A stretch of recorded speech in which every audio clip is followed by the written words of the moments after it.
Hello, everyone. Welcome to Building a Better Life with Christ. I'm so glad and appreciate that you're sharing some of your time with me. I did a message about children back in January. Only 10 people viewed it, and I couldn't believe that. I hope that it was just because of the hangover from the holidays, everybody eating too much ham and food, tired and everything, and the travel home, that it was sort of overlooked. To tell the truth, it actually sort of bugged me a little bit. Please, after this message, go back to the beginning of January and watch who is or isn't watching your children. Of all the messages I've done, I thought most would tune into a topic about children. I'm a father and a grandfather, so I do know from the topic I chose very well. My kids would say that I'm a bear, mean, ornery. My grandkids would say that I'm a teddy bear. Our church has a slip. I'm going to put a copy of it right over here. But our church has a slip in the pew that says, if they squeak or have the squirms, it's okay. Because in Matthew 19:14, Jesus said, let the little children come to me, and do not hinder them, for the kingdom of heaven belongs to such as these. I've seen the changes in the way the world and people act through me growing up, my children, and now the start of my grandchildren. And to tell the truth, I'm really scared of what I see.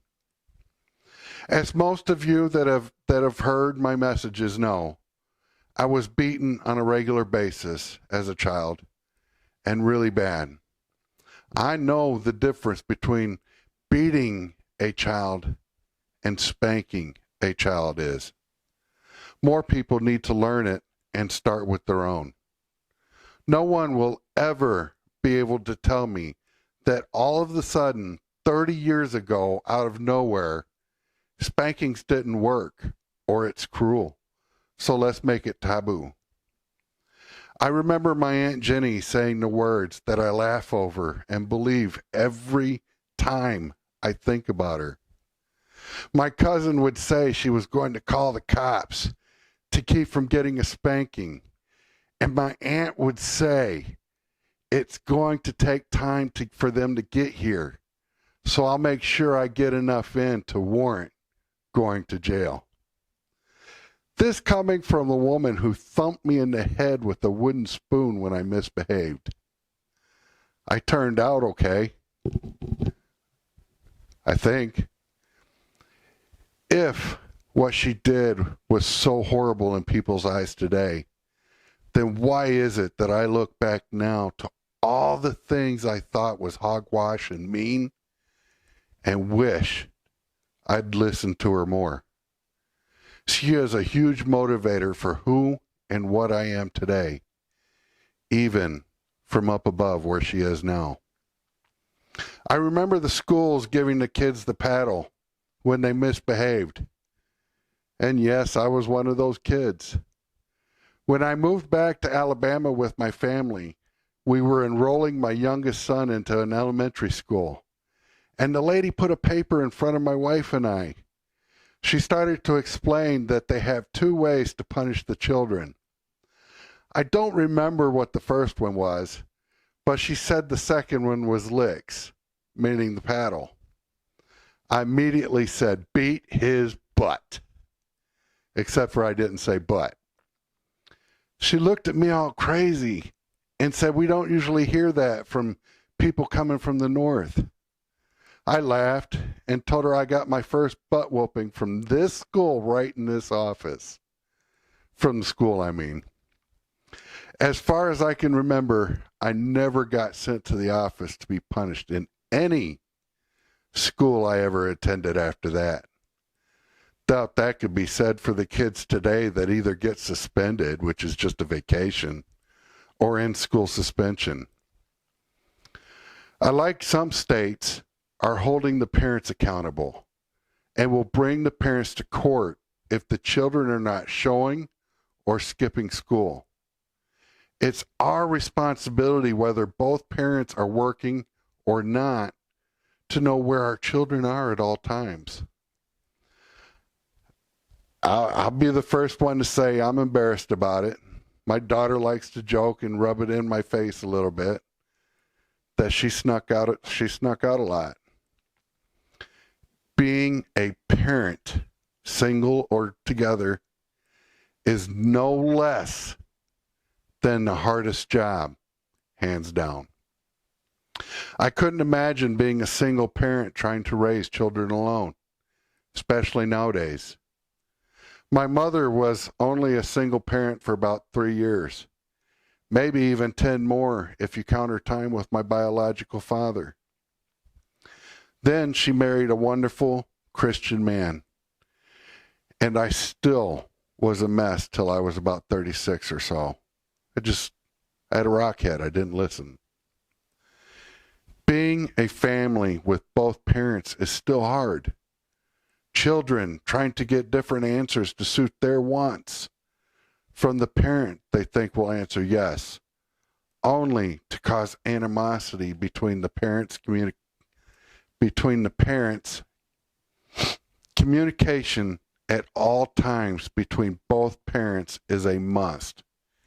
And now with everyone having cell phones, texting, and all this other stuff, there's no excuse for that.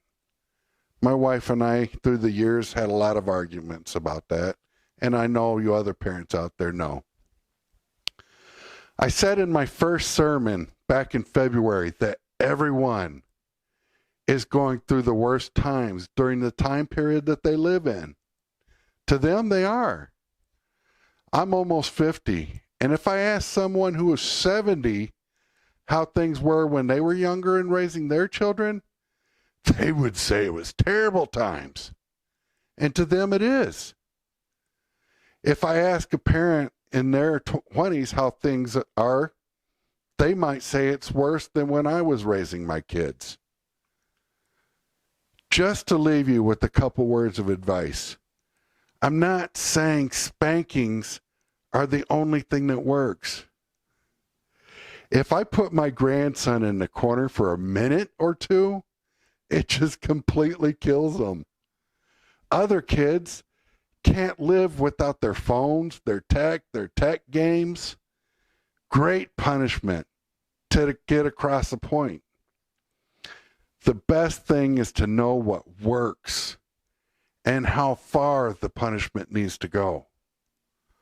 One more thing I hit on pretty hard in my first children's message was about us voting for and watching who is taking care of our children in school and anything else organized. A perfect example of this is in Kiel, Wisconsin. This sort of revs me up a little bit. In the middle school there, 3 boys are under investigation for sexual harassment because they did not use the right pronoun to refer to another student who didn't like certain ones. These are middle schoolers being investigated for sexual harassment. If the children were not bullying the other student, this is flat out stupid. It's sad that we have people that are supposed to be teaching our children, not molding them into their political or sexual ideologies, which seems to be happening so often anymore. I'm not sorry, but you're never going to get me to say gender pronouns or whatever like z, zim, zer, zis. I've got them right here just so that you know what I'm talking about. I will also never call anyone anything other than the sex that God made them. I will never bully or reject them as a human being and expect my children and everyone else to do the same. If you are narrow-minded enough to think teachers and school boards aren't doing or teaching sneaky stuff behind our backs, try Googling teacher being recorded slandering child in class. Zoom meetings from the school board talking about sex education and politics they're going to teach our children. Be ready to be shocked. Some of it's pretty disgusting to listen to and see. I've watched a lot of them. I get angry. The biggest thing I hope everyone gets out of this is to teach and raise the children properly in your home, whether your values align with mine or not. Everyone is a person and deserves to be treated as God's children, but not at the expense of throwing your beliefs to the side. No one can force you to say what you do not want to, but don't be anything Jesus wouldn't want you to be. I thank you for listening to me. Please like and subscribe on the YouTube page. Join the public Facebook page, Building a Better Life with Christ. Sharing the topics of the messages I give. Maybe even give ideas for topics needed for others to hear that I haven't given yet. Please also visit the website, buildingabetterlifewithchrist.com. It has all the videos and a contact page to reach my wife or I. Also, if you need prayer requests or wish to share praise reports, I will share those with my Prayer Warriors team to make sure we get everyone the strong prayers and attention that they need. I hope to see you the next message. Until then, stay strong, stand firm, stay the path, and most of all, stay faithful. I love y'all so much, and have a blessed week. Thank you.